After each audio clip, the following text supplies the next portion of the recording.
Dalam 12 tahun terakhir semenjak bisnis digital mulai bergerak naik, kita menyaksikan bahwa di dunia banyak sekali bisnis yang menjadi digital, menjadi light asset, dan bisnis digital itu menyelesaikan banyak masalah masyarakat dengan biaya murah. Sekarang, bisnis digital di dunia tumbuh dengan kecepatan penuh. Di Indonesia dalam 12 tahun ini sudah bisa memiliki 5 unicorn company atau perusahaan dengan valuasi di atas 1 billion US dollar atau sekitar 15 triliunan rupiah. Semenjak pandemi, maka bisnis digital meningkat tajam kebutuhannya. Di mana dalam 2 tahun terakhir di Tiongkok per minggu tumbuh 1 unicorn. Di Singapura 1 bulan tumbuh 1 unicorn. Begitu juga di India, 1 dalam setiap 2 bulan ada perusahaan unicorn bertumbuh baru di India. Sementara di Indonesia dalam 2 tahun ini belum lahir lagi unicorn baru. Entahlah 2 tahun ke depan. Kayaknya nggak ada juga tuh. Maklum, tidak ada yang mendukung, juga tidak ada roadmap niatan pejabat negara membangun bisnis digital anak bangsa di tanah air dengan dukungan kemudahan-kemudahan. Yang ada hanya pendiaman. Ini faktanya.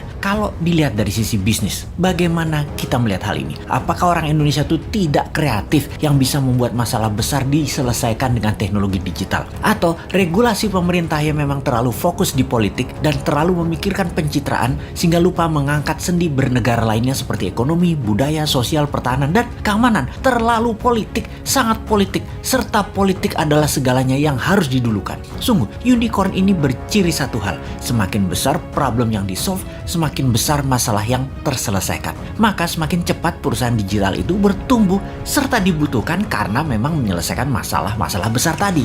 Apakah di Indonesia sudah tidak ada problem besar lagi? Apakah sudah banyak solusi yang dibuat?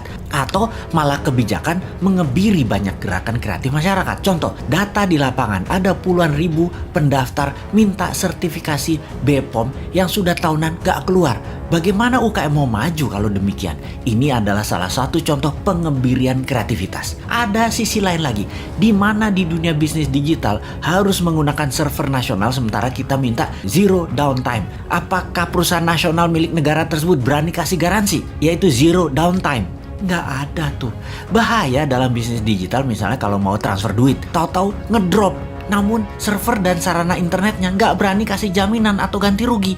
Berat lah. Nah, itulah susahnya berbisnis dengan negara yang berbisnis, yaitu BUMN. Sementara server dan fasilitas dari luar negeri sudah lebih murah plus garansi zero downtime. Kalau lama mereka bayar penalti, tetapi nggak boleh dipakai. Kalau bisnis digital buat browsing-browsing sih aman. Yang paling ditakuti adalah pada saat upload data. Ini nggak boleh ada downtime. Jadi, wahai generasi new mind, harusnya kita mengatakan lupakan mimpi jadi Mark Zuckerberg, lupakan mimpi jadi Jack Ma-nya di Indonesia, karena perusahaan Anda sulit jadi unicorn dalam waktu yang cepat. Apakah kalau mau kaya cepat di negeri politik ini emangnya harus breaking law, merusak aturan bisnis yang ada gitu ya? Kita jadi nggak bisa alim-alim amat kalau kayak gitu. Harus super kreatif mengalahkan kekakuan old mind regulator yang cari selamat di dalam menjabat, bukan malah untuk mempermudah masyarakat berusaha. Duh, lamanya 2024.